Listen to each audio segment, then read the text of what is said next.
everybody, this is Praxis. I'm working here alone today, and my goal for today is really just to get as much of this wall that I'm working on here done as possible. You can see I've got a couple of studs vertically right over here, and I'm just kind of working my way across. There's going to be a doorway here, and this is going to be a storage room. It could be a bedroom, but I'm going to be using it as a storage room.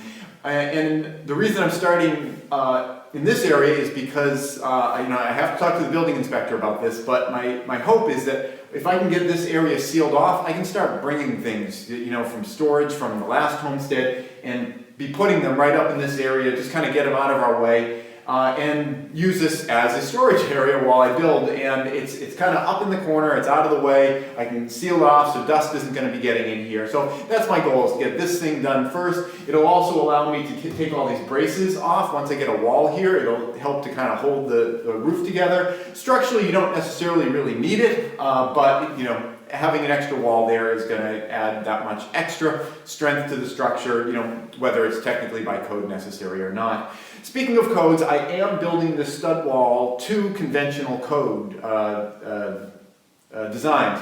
And by that I mean I'm doing 16-inch centers on all of the vertical studs that are going in here. Again, structurally, it's not really necessary. I could space them out more and it'd be totally fine. But I am going to have a building inspector in here, and he may not be aware that this isn't really a load-bearing wall or anything. So I just want things to look kind of normal for him. Additionally, having extra studs in the wall makes extra places that you can mount electrical outlets to. It's extra places you can mount electrical switches to. And if I ever wanted to hang something heavy off of the wall, I'd have lots of good connection points to it. So it's overall a good thing to do, I think.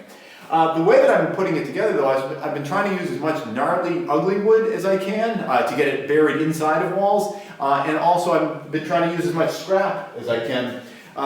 Particularly these little short pieces. Now, I'm not using short pieces to kind of assemble a vertical post. I think that'd just be a little bit crazy. But what I am doing is using the short pieces along the bottom. I'm not sure what the bottom piece in a stud wall is called, but what this bottom board that the vertical studs nail to, I am trying to use up as much little scrap as I can for that. And in addition to using up the scrap, it also makes it kind of easy to put up the wall. As you can see, it's kind of a strange shape. It's kind of trapezoidal, where it's tapering up towards the top. So I'm doing it in little sections, a little bit at a time. I'm just about to put a piece up right now, and this is the short little piece of scrap for the bottom. These are the vertical posts that I made, and each one of them is sort of cut at an angle on the bottom. Now, I've already nailed them in. They're cut at an angle on the top. I've nailed them in from the bottom already, and the way I've been putting them in, again, just little pieces at a time. Oftentimes, in conventional builds, you build the whole wall and tilt the whole wall up, but I'm just doing little pieces.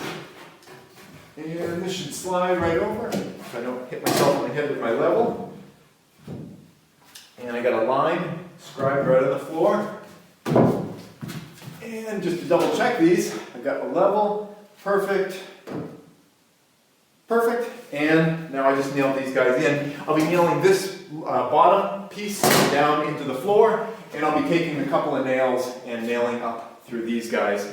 So again, I'm just going to try to get as far across here as I possibly can. I've been able to take my foot off the gas a little bit now that we've got the space pretty much sealed up. There's still a little bit more work on the roof that I have to do, but I'm waiting for some screws and things to show up in the mail so that I can finish that stuff up. But otherwise, it's kind of nice to not have the absolute necessity of doing 8 to 10 hour days every single day, one after each other. That's it. Thanks for watching.